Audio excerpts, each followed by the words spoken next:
Oh, hello, and welcome to Zines with MTK. Okay, today we're talking about zines I picked up in San Francisco. Again, what we're doing is spending money in local businesses, trying to support artists directly, writers directly. And when we do that, we target ourselves as best as we can with people who have been in places for a long time, people who have been editing and curating material for a long time. That is why in the previous video entitled Books with MTK, we went to City Lights Books, which I encourage you to do. Now, I'm going to encourage you to go somewhere else, because here you have well-curated, excellent selection of zines. Places like that you may have scattered around a neighborhood. Maybe you know one that you'd like to recommend. Why don't you do that somewhere below? This is in San Francisco, California. And since 2003, has been selling accessories, books, zines, and has had a gallery. It's called Needles and Pens. You can find it at needlesandpens.com. But Needles and Pens. Currently at 1173 Valencia Street. It is a successful, cool, wonderful business. And at the moment you can find it at 1173 Valencia Street, 1173. And I picked out several items with the help of the curator in question. I'm not dropping names, but who knows who will be there. I assume it'll be someone you can trust. She suggested something really excellent because I have my new project I'm starting, which is the foundation that represents my father in his passing. It's a it's about philology, it's about education, and there's people now. I'm starting to have to hire people. I'm starting to have to involve people. It's becoming something of an organization, right? And here's a wonderful, brand new 2020 item called The Black Binder. What is your daily call to action? This book is a set of curated prompts to steer anti-racist questions into actions and solutions. So for my organization, everything you need that you would normally need to organize a small business or a small project is here. Blank spaces to write, etc. Definitions, things that they're suggesting you define both for yourself or however you want. But it's focused and targeted to take us forward toward a post-racial consciousness in a way that is really, really marvelous. It asks you, oneself, to ask questions. How to use this book. The prompts in this book are meant to increase your memory through questioning, clarifying, and activating your anti-racist work.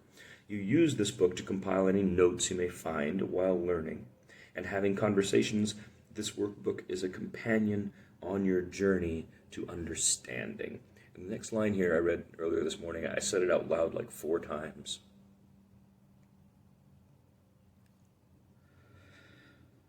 Remember, it is a privilege to feel overwhelmed.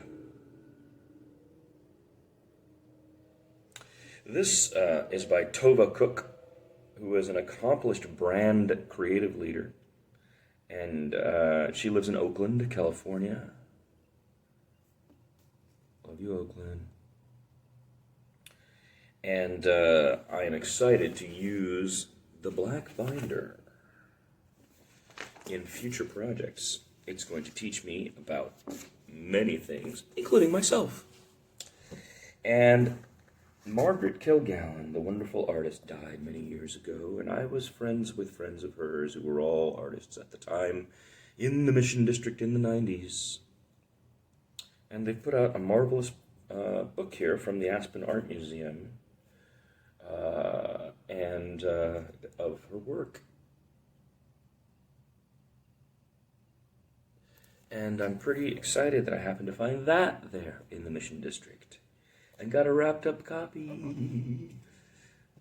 Super great. And then I looked up and I was like, wait, what's that? I couldn't believe this, because anyone who knows me knows I love two things first: the ocean and the moon.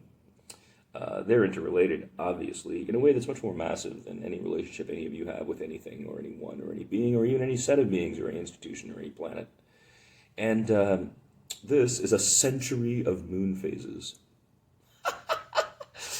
which is something I've always kind of just needed when I am out of touch with the moon. Usually I know the phases of the moon. Anyone who knows me can stop me in the middle of the street and say, yo, what's the moon tonight? And I can go, oh yeah, probably waxing. You know, anyone who knows me knows that, right? God. I've been saying that a lot lately because I think I need people who know me to start saying, oh yeah, that's a thing about him. Because unlike, Walt Whitman, I'm not doing a self-promotion campaign.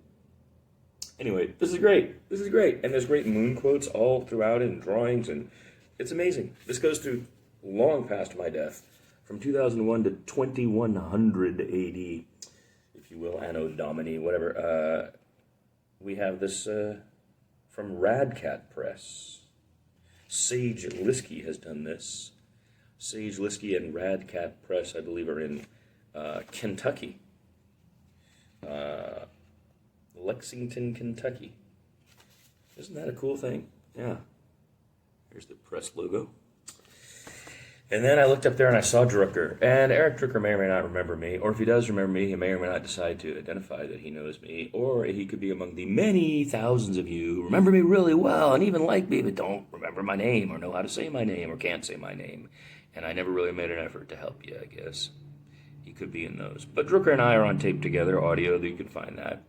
And, him doing these New Yorker covers, his style becomes instantly, wait. And I saw that, and I was like, hey, Drucker. And I went up to look at it, and this, what made me buy this one? Help me break even, in parents. $6, help me break even.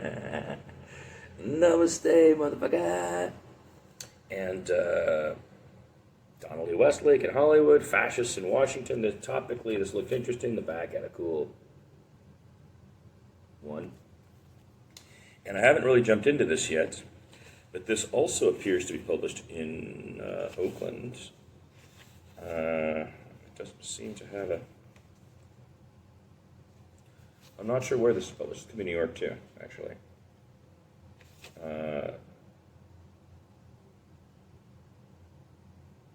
Ben Terrell. So I'm going to plunge into Namaste Motherfucker pretty soon. The person I met, whose name I'm not revealing to you because you can find out for yourself, who curated for me some of these choices, also publishes, which is great. I assumed, but didn't want to assume. And she was polite enough, or they were polite enough, not to push their own stuff on me, but mentioned, hey, you might want to check this out. And I did. And then under their breath, said that, as sometime. But this is the writer Sam Gaskin, the arter Matt Fury, Hot Topic. This is so great. Wait till you see some of these. I'm just going to open at random to one because they're in order, but okay, here you go. So there's...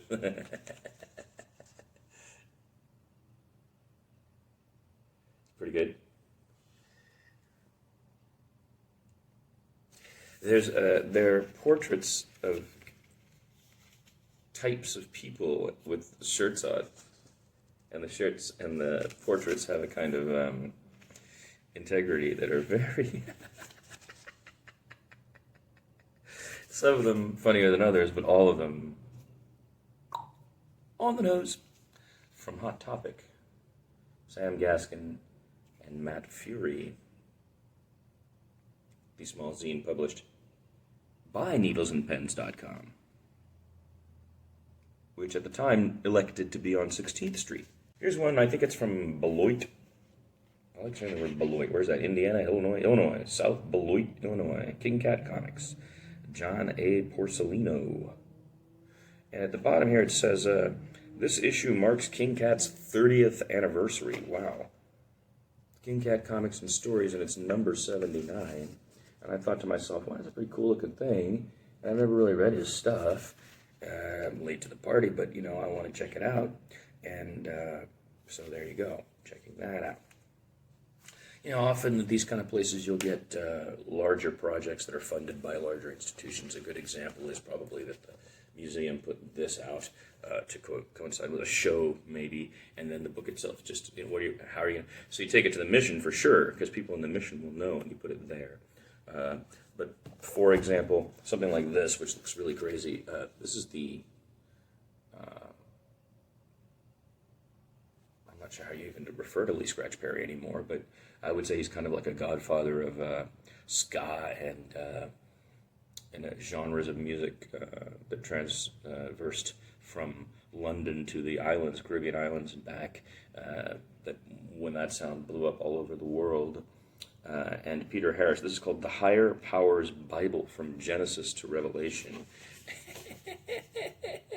And it's got stuff like that going on. Whoa.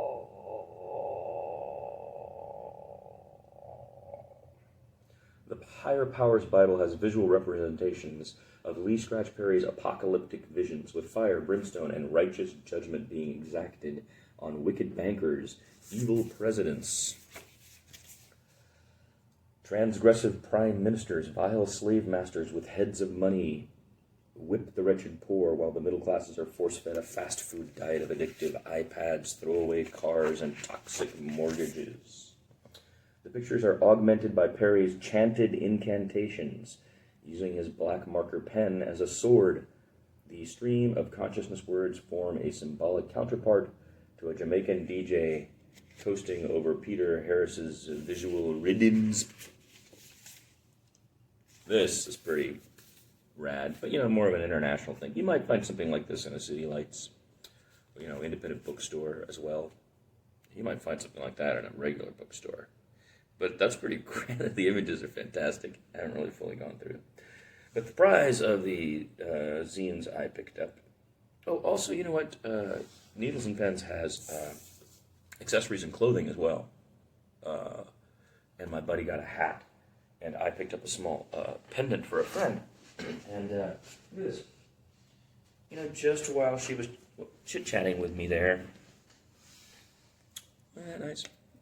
Boxed up and tied up a sweet little gift for my friend. Now, the prize of the whole thing has been thus far Your Black Friend. Your Black Friend is an open letter from your black friend to you about race, racism, friendship, and alienation. From Silver Sprocket in San Francisco, California. It can be found at silversprocket.net. That's .net. This is number 66. It says, Your Black Friend. It begins with a couple of quotes. My dad. There's a Freudian slip. Your Black Friend. This is by Ben Passamore.